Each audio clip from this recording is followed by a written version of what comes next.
so welcome. We're going to go ahead and start. I'm Monica Favo, I'm the Wellness Administrator.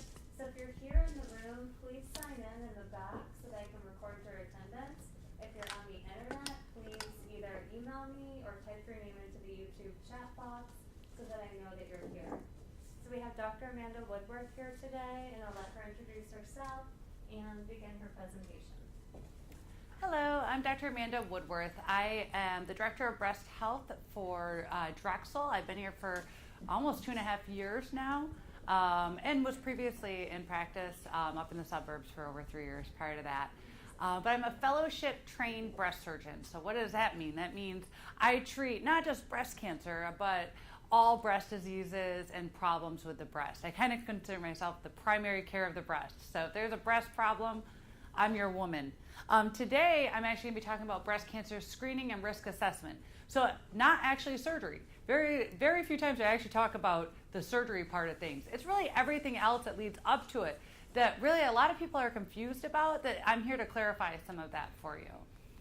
So today I'm going to talk a little bit about the current screening recommendations and controversies. This is something I talk about a lot, and the reason why is it's confusing. A lot of people really don't know how often they should be getting screening mammograms. So I want to clarify that for you today. Also, what is breast density? They just passed a law in 2013 that said we have to tell women that they have dense breasts. Well, all of a sudden, all these women were getting freaked out. They're calling and saying, I was told that I have dense breasts. And they've always had dense breasts. So I'm going to talk a little bit more about what that means and what we can change up a little bit if you do have dense breasts. And then what are the different modalities for breast cancer screening? And finally, if I have time, because this is a long bit, I'm going to talk about what the risk factors are for developing breast cancer and delve a little bit into the genetics, which has become a more recent thing that I have gotten very involved in with Drexel. All right, so what are the goals for breast cancer screening? We want to identify breast cancer at its earliest size. So if you can identify it when the breast cancer is smaller, we can not only save lives, but we can save breasts too. You don't have to lose your breast with breast cancer, and no one should if we catch it when it's at its smallest size. Or to identify small or subtle changes before you feel them. The goal for a mammogram is to find something before you can actually feel it. We should not be identifying breast cancers because you feel something anymore. Now, mammograms do not give you cancer. A lot of women are afraid to get mammograms because they're going to find out that they have cancer, right? It's true that that may help to identify your cancer, but they don't give you cancer. They just identify it when it's at an earlier stage. So there's these controversies. So what I'm going to go through are some of the different recommendations. The U.S. Preventive Task Force, American Cancer Society, and of course what I think is the most important, what I think. All right, well, the U.S. Preventive Task Force came out in about 2012 with what I feel like was one of the biggest disservice to women that has ever existed, because they came out with these recommendations. And they said from ages 40 to 50, they recommended against screening mammograms. For the ages of 50 to 74, they recommend getting a screening mammogram every other year. And after the age of 74, they said there was insufficient evidence to actually recommend a mammogram at all. They also were against teaching women to examine themselves. They said, don't touch yourself. Whatever you do, don't touch yourself. They also said that there was insufficient evidence for us to examine you. Don't have your physician do a breast exam. So this was a big blow to any of us that treat women in general. There was many problems with these recommendations from the U.S. Preventive Task Force. Number one, what did they base their information on? They looked at the mammograms that were being done in the 70s to 80s, when all the mammograms were done in what we're called analog mammography. So, it kind of reminds me of the Flintstones when the little bird comes out and pecks, because that's about how much you can see. This is what an analog image looks like. It's an old film mammography compared to digital imaging, which most places have now. I actually thought all places did until I've seen a few come across that still do analog, which is terrifying. But now we do completely different imaging. So we're really comparing apples to oranges. So to make these recommendations based on the analog imaging doesn't make any sense. But to get the long-term data, we don't have the long-term data based on what we're doing now. So unfortunately, they were looking at the old mammograms to make these recommendations. So they also said that the mammograms aren't effective for women 40 to 49 because of breast density. Breast density, if we go back, and we'll go into this a little bit more, is white tissue that shows up on, I stink at this. White tissue that shows up on a mammogram. So you see, if you have white tissue on the analog mammogram, it's a whiteout. At least with the digital imaging, you can kind of see some clarity through it, but we're going to talk about some of the other modalities that we have that can really cut through this breast density as well. And, okay, so they also made these recommendations based on the idea that we were diagnosing too many breast cancers that didn't need to be found. Yeah, exactly, right? What does this mean?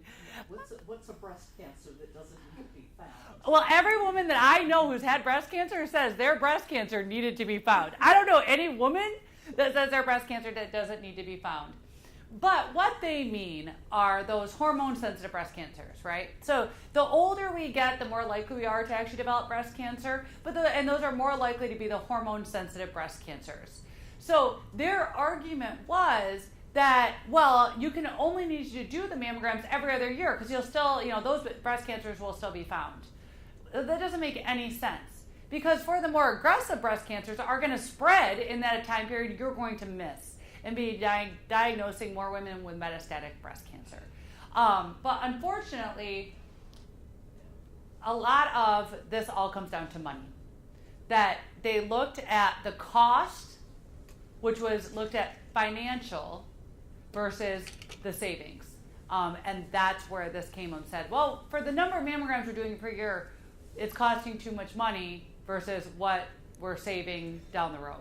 And honestly, that's not how I look at healthcare. I look at healthcare of saving lives, not, unfortunately, for the business side of things, saving money. Also, they recommended to stop screening mammograms at age 75, assuming that all 75-year-olds are all the same, right? We all know, right, Sophia Loren, right? She should not get a screening mammogram, according to this. But this woman here, who is a very unhealthy woman in her 50s, would still get a screening mammogram. That doesn't make any sense. So we need to look at the physiologic age, which is kind of how old is your body, not really how old by a number. So to me, what I look at is saying, how long do I expect that you're going to be around? Unfortunately, that's how you have to think a little bit. So if somebody has a major life event that they take a turn in their health, then I say maybe we stop doing screening mammograms. But otherwise, I have 80-year-olds that still run circles around some of my 50-year-olds. I'm not stopping mammograms on those women, but I think they're going to be around for another 5 to 10 years. They are definitely getting screening mammograms. But also, older age patients can also get more aggressive breast cancers as well.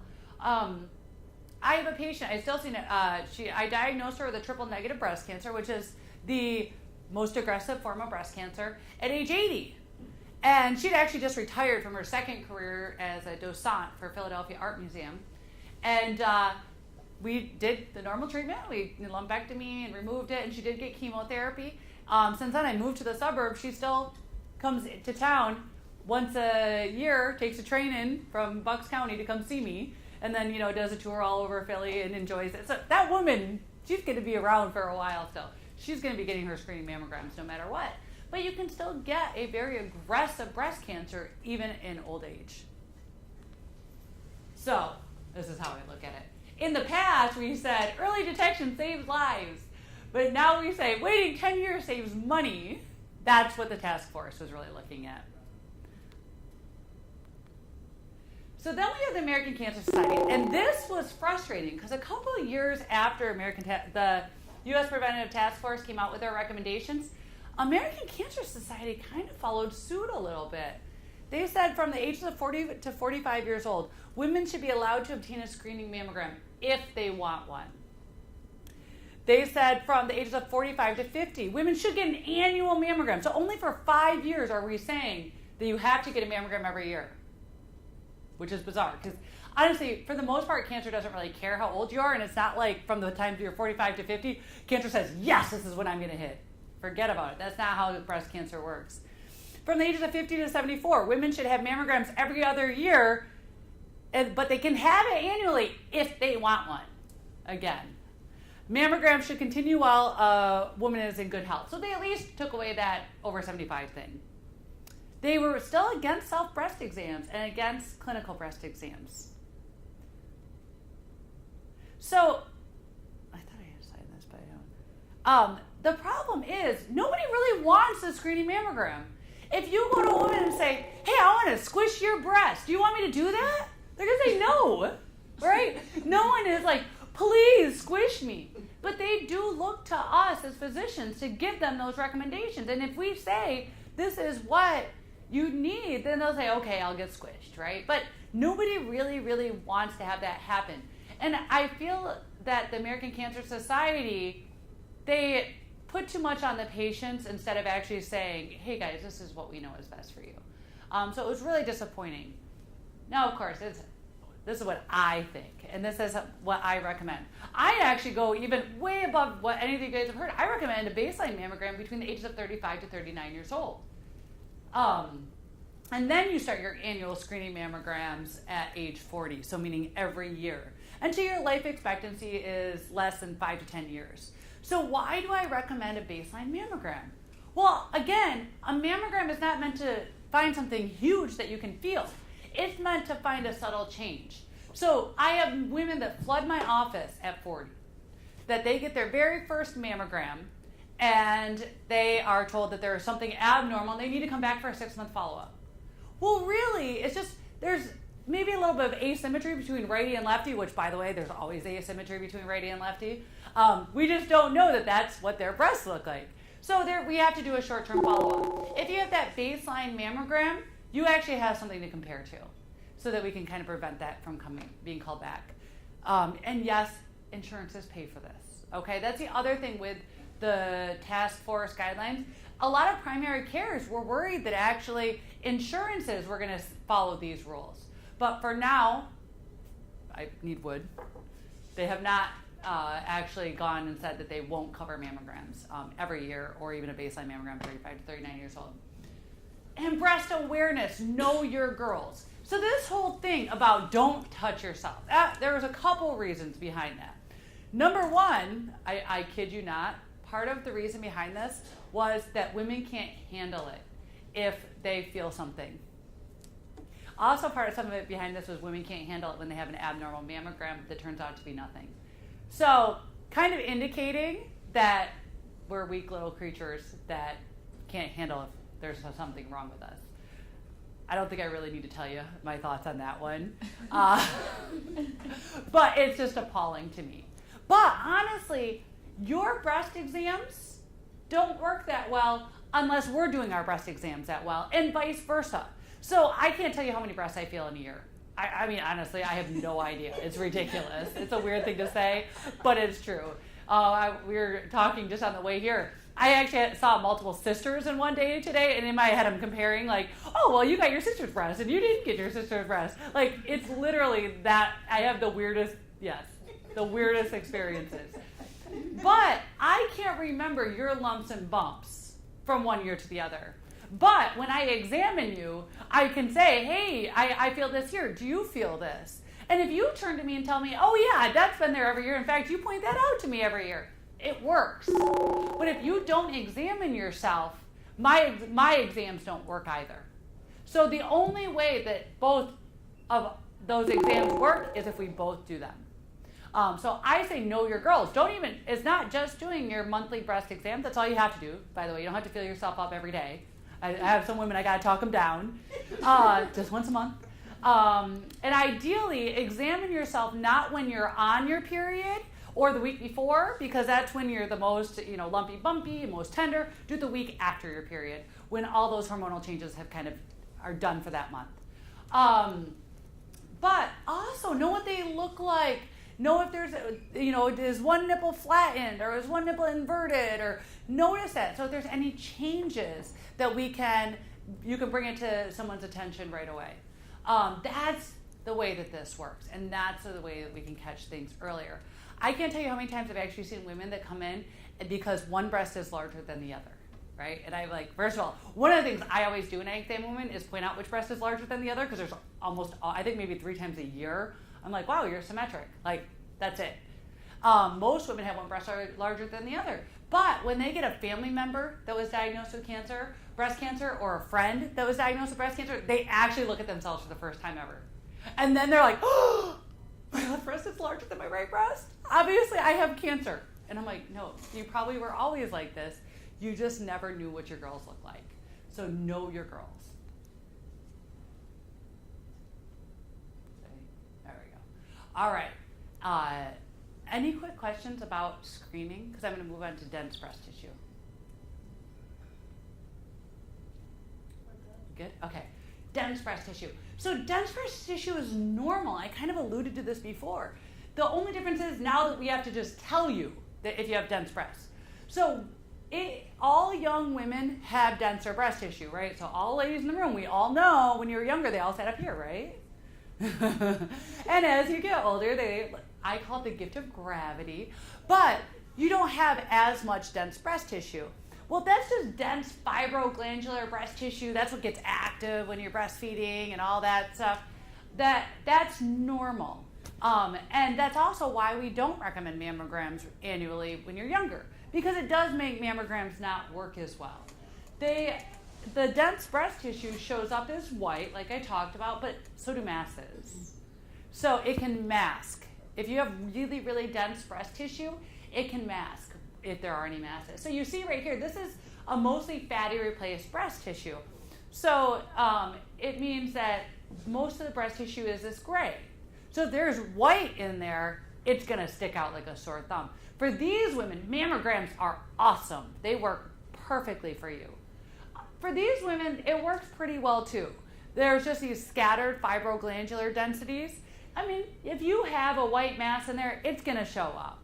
But you start getting to the denser breast, and then this breast, which is all dense, a mass may not show up in this breast on a mammogram. Now, the women that have the dense breast tissue, you can't get rid of mammograms. Everyone tries. They always say, are you sure I have to? I'm like, yes, you do have to get a mammogram. Because microcalcifications, which can be the earliest sign of breast cancer, for DCIS, ductal carcinoma in situ, stage 0 breast cancer, only shows up on a mammogram. So the densest category breast still has to get a screening mammogram, but maybe to look for masses, we need to do additional studies, okay? Now, here's the kicker about dense breast tissue. For the densest category of breast, so this one way over here, there's a 4 to 6-fold increased risk of breast cancer. So this isn't for the young women that have, dense breasts. It's for once you get older and you keep that super dense breast tissue, you actually increase your risk of developing breast cancer. So it's kind of a double-edged sword. It's harder to find, but you're at increased risk. So, again, we still need to do a mammogram, but maybe one of the things we can do is change up the type of mammogram we do. So now we have 3D mammograms, and this is something that before I actually joined, I made sure that we got at Hahnemann. I refused to come unless they got a 3D mammogram, or what we call mammogram with tomosynthesis, because I said, I'm not going to go somewhere if you guys don't care about women. That's my stand. And so I like to get what I want, so I did. So this is a 3D mammogram. You still get squished the same way, so it's not a squishless mammogram, but the camera comes around and takes multiple views. So it makes a 3D rendering of your breast. So what happens is, if you have a mass, it can pop out. So, and I know it's kind of bright. Actually, is there a way to get rid of these lights? Not that they're giving a huge amount of light, but if there's anything, it's just hard to look at pictures when. But this one is a traditional digital mammogram, which, did that help at all? Yeah, there's Let's see if we can. Oh, that's gonna help. That helps. I don't think we Oh, my circle got misplaced. this is a traditional 2D mammogram here, which it's a very dense breast, right? We see all that white tissue. I wouldn't call anything on this. But when we go right here, and this circle actually got moved down a little bit, and this is actually right there, there is a mass. It's like a starburst pattern in it that would not have been picked up in 2D mammogram. But on the mammogram with tomosynthesis or the 3D mammogram, this can actually be seen. So for the women that have denser breasts, honestly, I think every woman should get a mammogram with tomosynthesis. I've had patients that have entirely fatty replaced breasts that we've been able to pick up masses. There's also something called an automated whole breast ultrasound. So we've looked at saying, is ultrasound a good screening tool of the breast? And that traditional handheld ultrasound is not a good screening tool of the breast because it's very user dependent. And it also only looks at one depth. So that alone is not a good tool to screen. That's a great tool if you know right where you're looking and you're saying, I want to look right in this spot for something, but it's not a great tool for screening. So there's something called an automated whole breast ultrasound. So you kind of get squished, not as much as a mammogram, but this plate comes down and smushes you like this, and they put this lotion on over the top, and then the ultrasound probe rolls across the breast this way, and then they squish you this way, and then this way. And again, makes a 3D rendering of your breast. It's really cool. You can say, I want to look right here, and it shows you on all the different views of what it shows up there. So this is a great screening tool that we have of the breast. And this is actually, I was shocked to find this out because they didn't have 3D mammograms when I joined Hahnemann. They were the first hospital in the area to have this. So they've been doing this longer than anywhere else. So this is a great screening tool for dense breasts. So for women that aren't at especially high risk, other than the fact that they have dense breast tissue, I will order this at the same time as I order their 3D mammogram. So that way you have both the mammogram, make sure they don't have calcifications and all that stuff, but this to look for masses. Now, MRIs. There's a lot of controversy in the breast world about MRIs. You know, disclaimer, I'm a big MRI person. But MRIs are the most sensitive screening tool of the breast. The problem is they're the most sensitive screening tool of the breast, meaning they pick up more things that could lead to more biopsies, but they can also pick up cancers at their teeniest, tiniest. But you have to get a dye with them. There's no radiation though. So unlike mammograms, which actually is a very, very, very low radiation, way less than even a chest x-ray, but MRIs actually have no radiation. But because they do have, less specificity, they are reserved for the women who are at the highest risk of developing breast cancer. So insurance companies put this at a risk of greater than 20% lifetime risk. Now, just so you can know where does that fall, a normal, just everyday woman walking is 12%, okay? So that's what's considered just average woman lifetime risk. Greater than 20% is considered high risk that we can add an MRI. And it's one that you lie on your stomach to go through. The one issue with an MRI is there is the contrast. So women who have kidney problems, we cannot do the MRIs on because the contrast has to get filtered through the kidneys. The other problem is there's a weight limit. So some of my bigger ladies, over 300 pounds or very, very, very broad, can't fit in the MRIs. But other than that, I love MRIs. They pick up the smallest cancers imaginable. What do you recommend for women that are nursing or recently stopped nursing? So unfortunately for those women, there is not a lot we can do. Okay. If they feel a mass, we can do an ultrasound. But I recommend not doing any screening on a woman until she's 6 months out from lactating, not from giving birth. Because any of these modalities will be pretty much useless. The mammogram is a complete whiteout. The MRI, everything lights up because the breasts are very hormonally sensitive. The one thing about MRI is for women who are still menstruating, we actually have to do it according to where their cycle is. Because our breasts respond, every woman in the room knows this, your breasts respond to your cycle, right? You feel that. Well, you can see that too. So they light up with the contrast differently. So we actually have to time it to be just after you finish your period. How do you screen women who have breast So they can still get mammograms. Actually, I will tell you, I'm proud of my papa. I call my mentor Papa Silverstein. One of his big pushes in the 80s to 90s was insisting that women's implants go behind their muscle. And most implants that are put in now are put behind the muscle. And that's so that we can see all of the breast tissue on mammograms. They can do what's called pushback views if you've had implants, and you need to make sure you notify them when you schedule them, just so that they know they're going to be doing pushback views. But then the implant's protected behind the muscle. You're not squishing the implant, actually, because it's behind the muscle.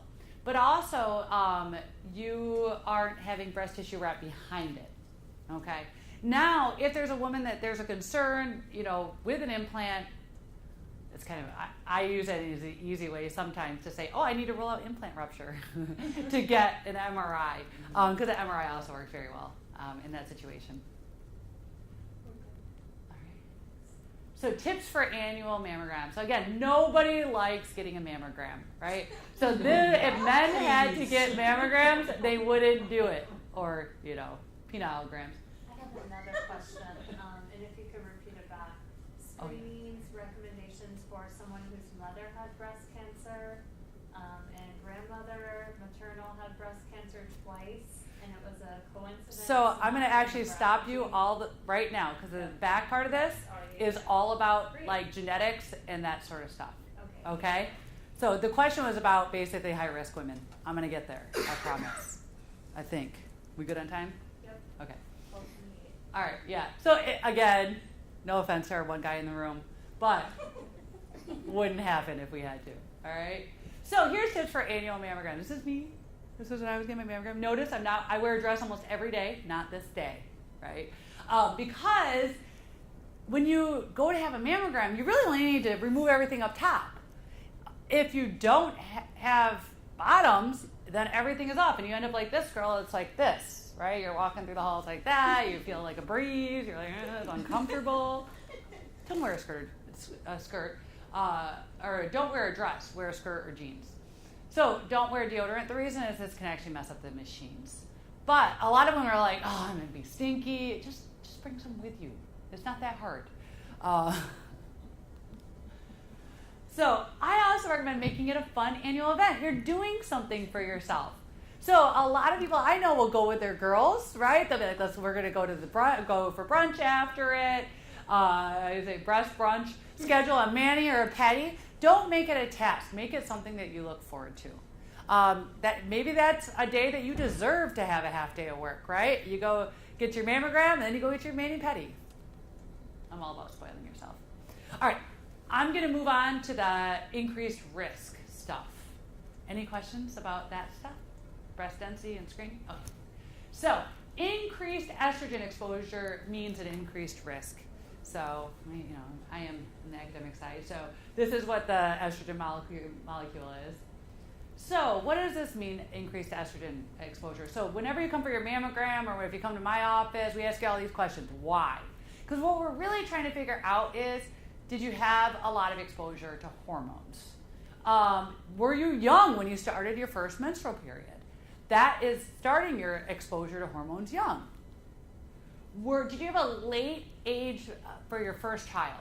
So whenever I talk to the medical students, I'm horrible, right? I tell all the medical students, I say, sorry girls, every single one of you guys that decided to go into medicine have pretty much decided not to have children under the age of 30, so you're at increased risk. Sorry, we're all in the same boat. But it's true. So late age at first birth.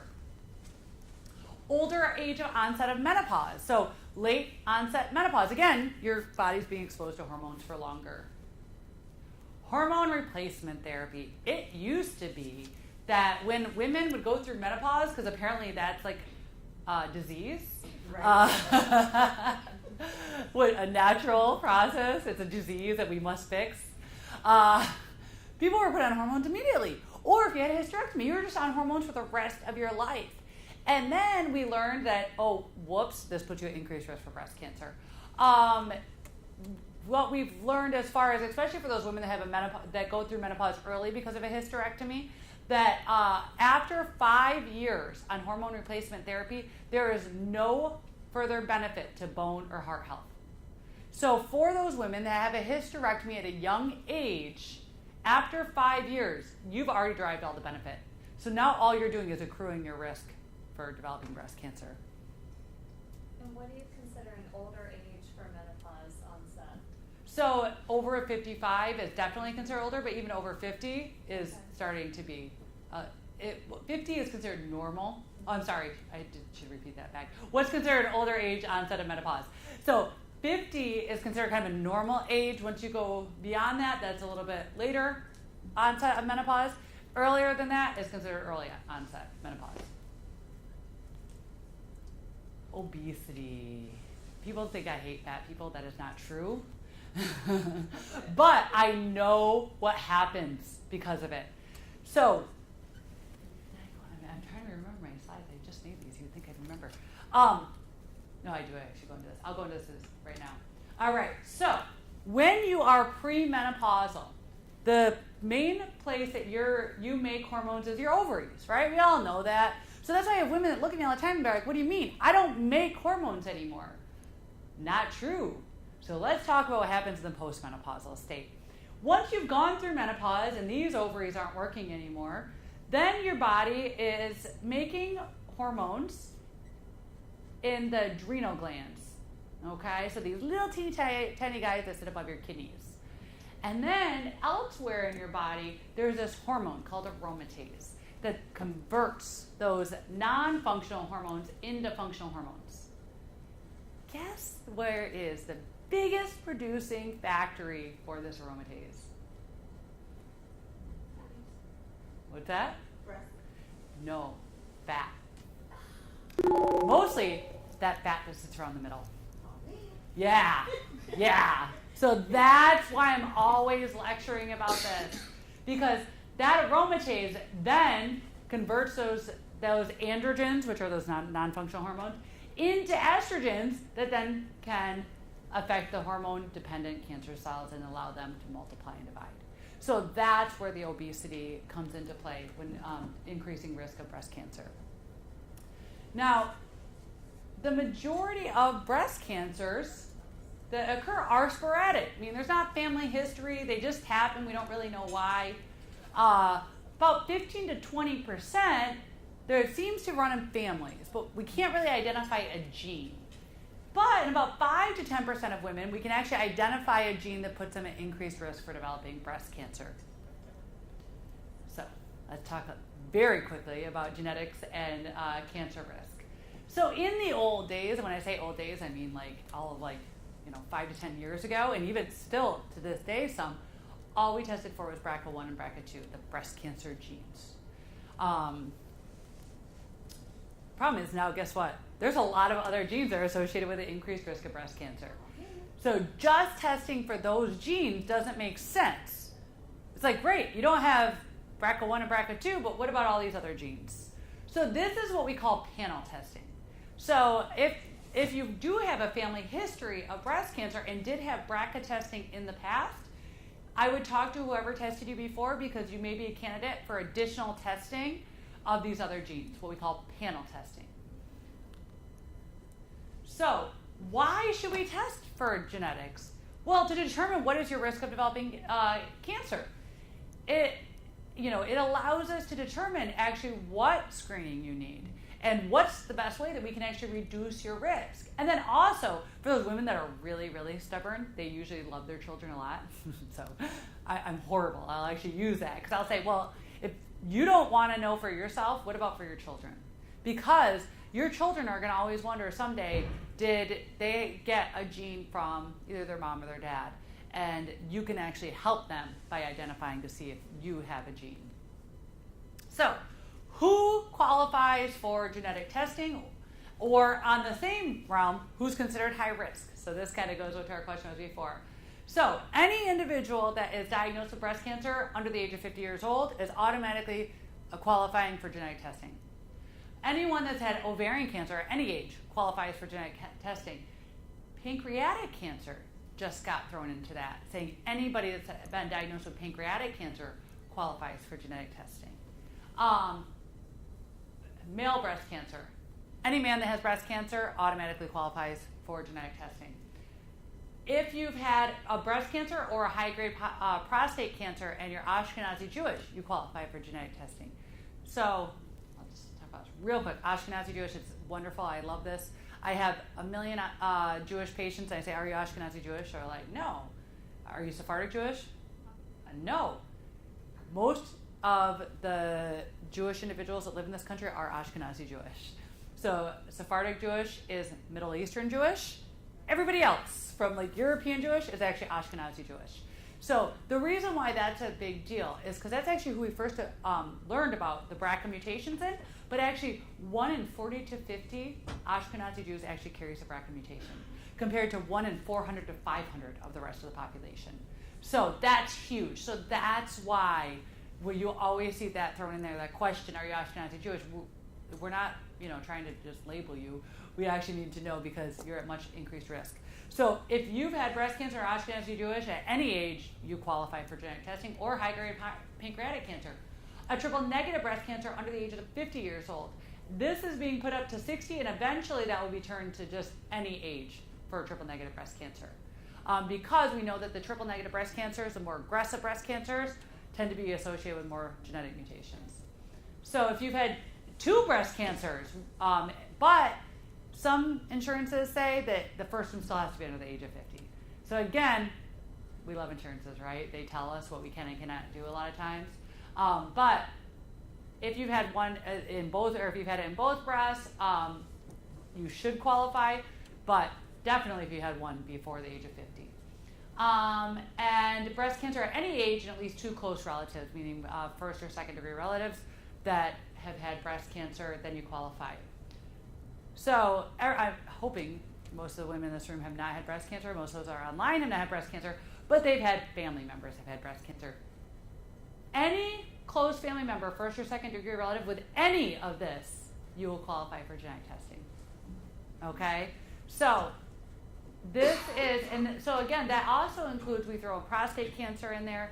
So when we look at especially the BRCA2 mutation, the other cancers are associated, obviously breast, ovarian cancer, so we see that, is listed here right at the top, pancreatic cancer, prostate cancer, and actually melanomas, which insurance companies don't actually count melanoma yet to drive for genetic testing. But those families that have a lot of melanomas in their family, I'm really pushing them, like, come on, prostate cancers. I'm sure you've had prostate cancers in your family, just so we can really get that genetic testing. So what are the possible results when we do genetic testing? You can come back as positive, that we were able to identify a genetic mutation that was known to put you at increased risk for developing cancer. 2, negative, no mutation was found whatsoever. Or, of course, this painful category of variant of unknown significance. This just says that a mutation was found, but we don't really know if it's associated with the increased risk of breast cancer. Unfortunately, a quarter of the tests come back as this, but the more testing we do, the less of these we have because we've learned more. It's interesting because the way I used to describe this to patients was kind of in joking, but then I actually found out it was true. So when they first identified the human genome, they based it on 6 people's DNA. They took 6 people's DNA and they said, this is normal. 5 were white. So that is not a good sample of the population. So it is not surprising that a lot of variants of unknown significance exist. The good news is we've been doing panel testing now for over 10 years, so we are learning more and more about the different genes to be able to reclassify these. And over 90% will eventually be reclassified as benign, meaning not cancer-causing. So what if a genetic mutation is found? We can actually take charge of your health. And I'll tell you, in my dream world, which I used to think wouldn't happen in my lifetime, and I realize now I think it actually will, that we're going to end up having every person's DNA mapped. And we're going to know who needs an annual mammogram, who maybe only needs an every other year mammogram because they're not at increased risk for the really aggressive breast cancers, who needs additional mammogram and MRI. Maybe some people don't even need anything because their risk is like nil. Or maybe then there's this very small group that should consider prophylactic surgery, so prophylactic removal of the breast. But that's where we're headed to say, what is your actual risk and how can we best screen you? And that's the benefit of doing genetic testing. We can also give you risk reduction medication to take to reduce your risk of developing a cancer. And then, of course, prophylactic surgery. I tell women all the time that have BRCA mutations, so you don't have to lose your breast. Understand, your risk is somewhere between 70 to 87% of developing breast cancer, but we've gotten actually really good at treating them. If we're doing your mammogram and MRI, then at least we can catch it when it's at its absolute teeniest, tiniest. But ovaries, the risk of developing an ovarian cancer with the BRCA mutations is like 44%. And while we're really good at doing screening for breast cancer, we are not good at screening ovarian cancer. So, hey, guess what? If we find out you have a genetic mutation that puts you at increased risk for ovaries, once you're done using them, get rid of them. You're done, right? So why are we just keeping those there as a time bomb? So that, to me, is one of the biggest reasons. For the women that are like, I don't want to find out if I have a gene because then you're going to tell me I have to lose my breast. I'm like, no, not going to tell you that. But we'll tell you that maybe we should consider getting those ovaries out once you're done using them. I did throw in a picture of the MRI because I kind of described it before. So you do lie on your stomach and then go into the MRI. It sounds weird, but for some women that actually get claustrophobic from the MRI, seeing it close over them, actually do better in the MRI of the breast because they're not seeing it close over them. Also, I have women all the time that say, well, can I go into an open MRI? Yeah, go ahead. It's going to be open back here. It's not going to do any good. But also, going into a regular MRI without these breast coils, it's useless. You actually have to go into the breast coils because it pulls the breast forward so that you can actually see what's going on. I've had a few women that come to me with them on their back, and they're completely useless. So this is what an MRI looks like. So just real quick, it's a family affair. If you're found to have a gene, each of your children have the possibility of having gotten that genetic mutation. So it's a flip of a coin, all right? I actually just had one of my BRCA positive patients that was in my office, and the family, even though I've talked to her like crazy, and I've even talked to a lot of the family members, they're like, oh, well, with my cousins, this person had it, so this person didn't, so they figured that since I have it in my family, then my sister didn't get it. I'm like, no, each of you get to flip the coin and determine did you get it. So each family member needs to be tested. The other thing is, it can also come from dad. This is not something that's just passed down from mom's side. So pay attention to dad's side. Was there ovarian cancer on that side? Pancreatic cancer, prostate cancer, or breast cancers in the aunts? Because there could be a genetic mutation that comes from dad's side. You get half your genes from dad. So, woohoo, I'm negative for a genetic mutation. Now what, right? You get excited because this is actually, honestly, most women are going to be negative. But now what? Are you off the hook entirely? No. We still need to calculate what your lifetime risk is. So all those things I showed you before that have about the estrogen exposure, the breast density, we actually have a calculator that we can put all that information into for you to determine what is your lifetime risk of developing a breast cancer. Because if you're over 20%, you qualify for an annual MRI in addition to a screening mammogram. And that you're probably someone that we should be considering that for. And also, if you're at high risk, you're probably someone who should be followed annually to make sure that you don't fall through the cracks, your screening is appropriate, you're getting an appropriate breast exam, that you should be followed annually. And then there's a lot of lifetime risk reduction that we can do, right? I talked about the risk of obesity before. That's a huge thing. In fact, there was a study that was done that with looking at bariatric surgery. So we're talking about patients that were morbidly obese, that they reduced their risk of developing breast cancer by 80%. That's insane. But that's from actually that weight loss. I recommend avoiding processed food. Every woman comes to me and says, why is there an increased breast cancer? And honestly, none of us really know why. We all have our different bandwagons that we decide to jump on. I am not a deodorant bandwagon. I don't think it comes from deodorant. I don't think it comes from baby powder. I could be wrong, but I really don't think so. I really think we're looking at processed foods.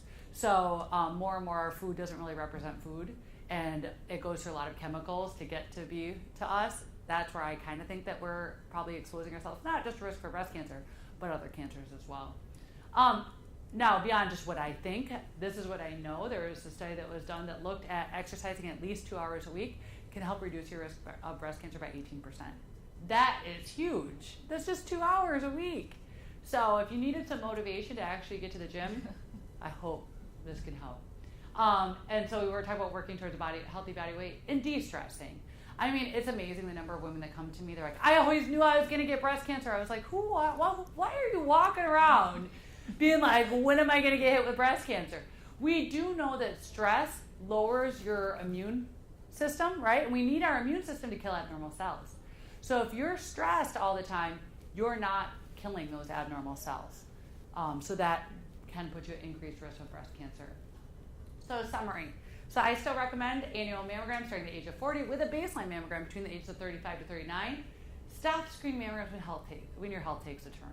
I mean, that's the best way to describe it. You know, I have patients that all of a sudden are becoming super oxygen dependent, or they're wearing like the heart vest, right?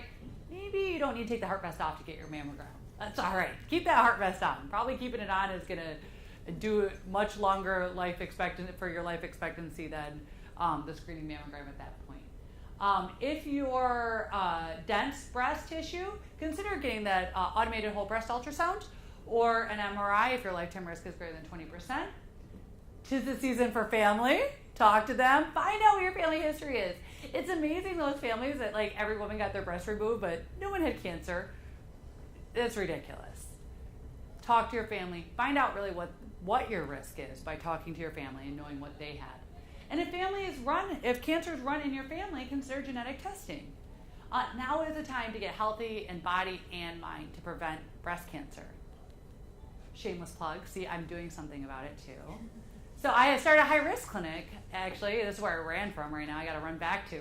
But once a month, where we actually see patients. We do a 3-degree pedigree for all of the patients that walk through the door to determine to 3 degrees how the people that have had breast cancer in their family, not just breast cancer, any cancer in their family, and do they qualify for genetic testing. And then also we do that risk calculator and find out what their lifetime risk of developing breast cancer is, and if they qualify for a screening MRI. How am I doing on time? You got 10 minutes. Okay, oh good, I can give these quick little.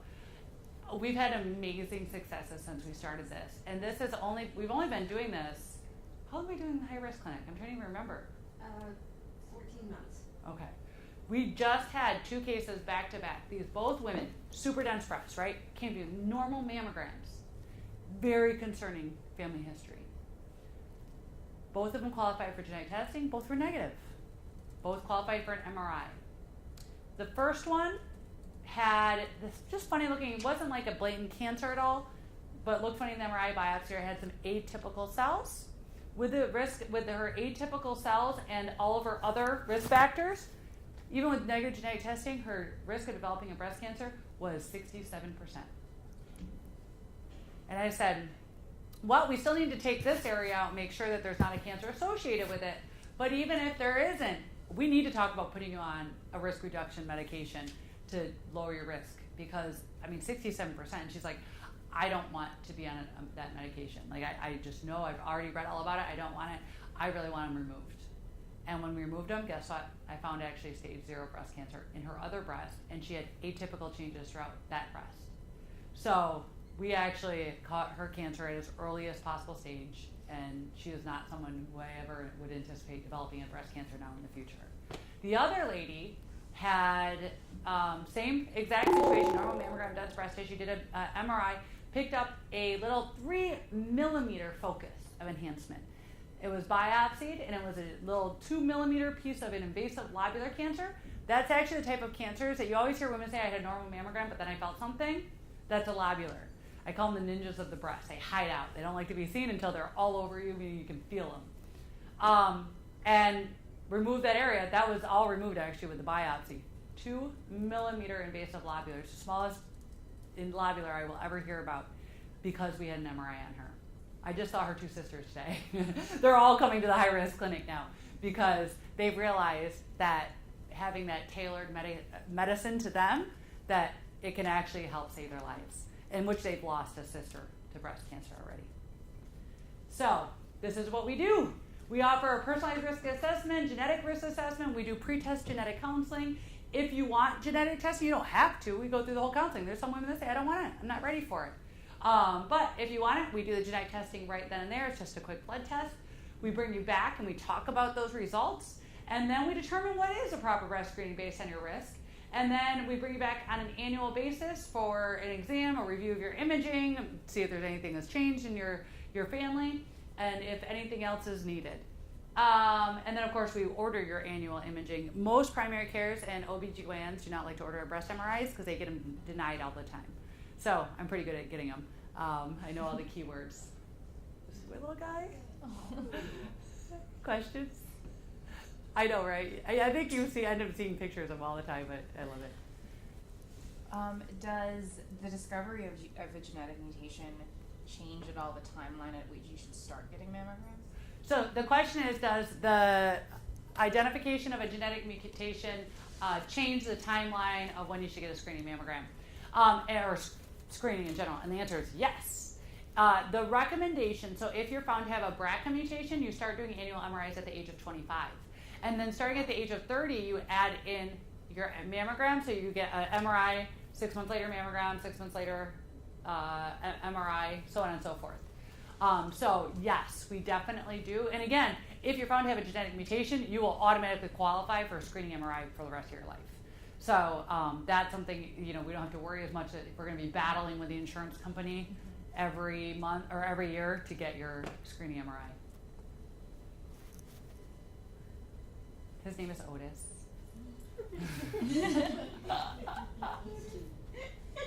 3. He's 3.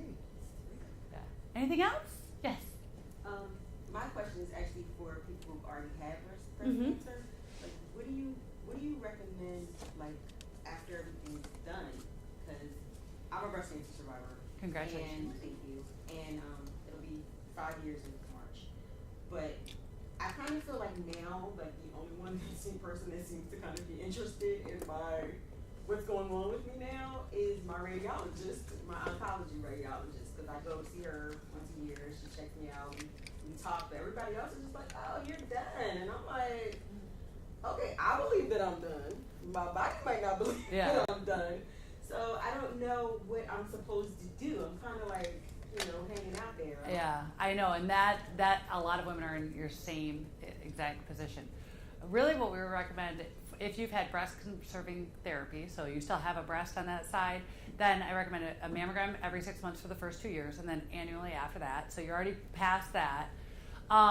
Again, if you qualify for genetic testing, what?